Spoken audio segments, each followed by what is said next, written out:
रहस्यमयी लौटना। भाग 1। रहस्यमयी लौटना। रात के 10:30 बजे थे।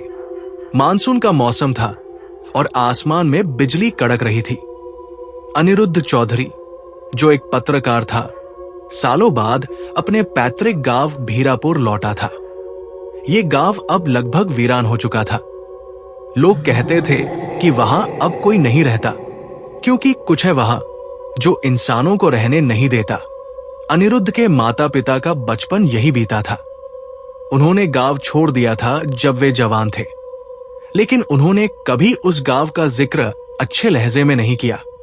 खासकर उसकी दादी, वो जब भी गांव का नाम सुनती राम राम बुदबुदाने लगती। मगर अनिरुद्ध को सच्चाई जाननी थी। वो अब एक खोजी पत्रकार था और ऐसी ही रहस्यमयी कहानियों के पीछे भागता था। गांव में घुसते ही चारों तरफ सन्नाटा पसरा था।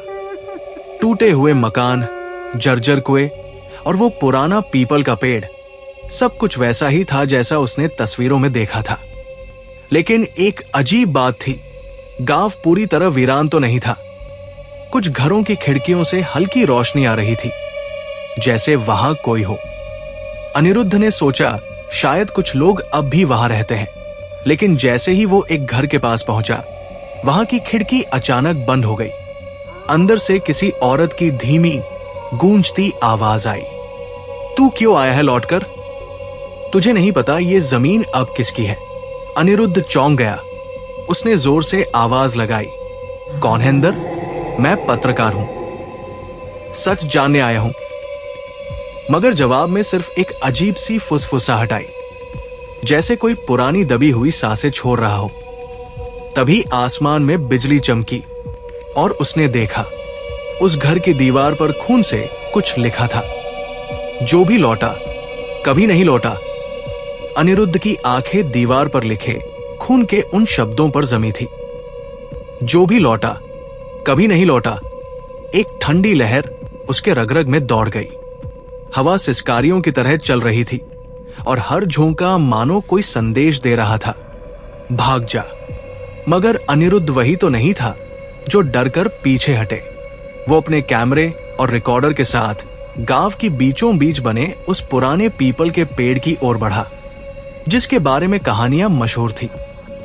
कहा जाता था कि उस पेड़ पर किसी औरत की आत्मा रहती है, जो हर अमावस को एक नया शिकार ले जाती है। रात बढ़ रही थी।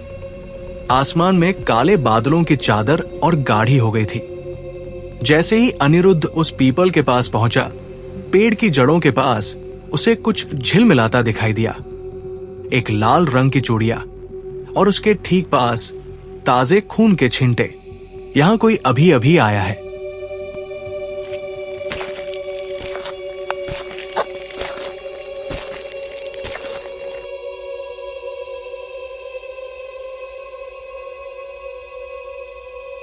उसे किसी के कदमों की आवाज सुनाई दी और फिर एक मध्यम सी, मीठी सी मगर अजीब तरह की आवाज, चूड़ियां पहनाओगे?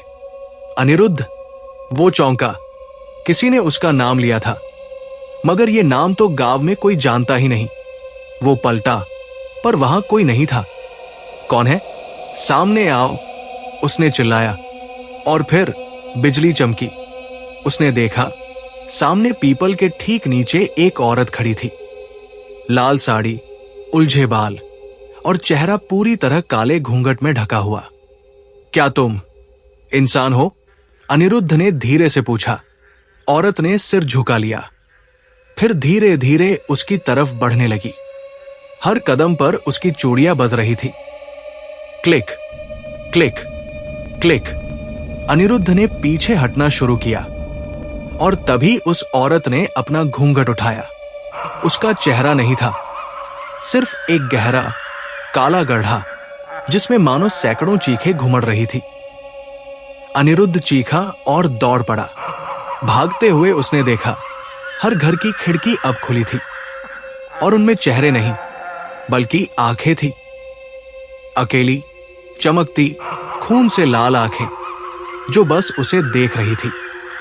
वो दौड़ता गया जब तक एक टूटा हुआ मंदिर नहीं आया।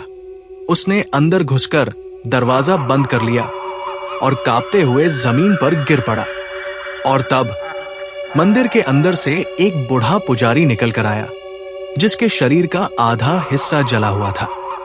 उसने अनिरुद्ध की आंखों में देखा और बोला, अब तू गया बेटा, तूने उसे जगा दिया है, अब वो तेरे साथ आएगी और कभी नहीं जाएगी।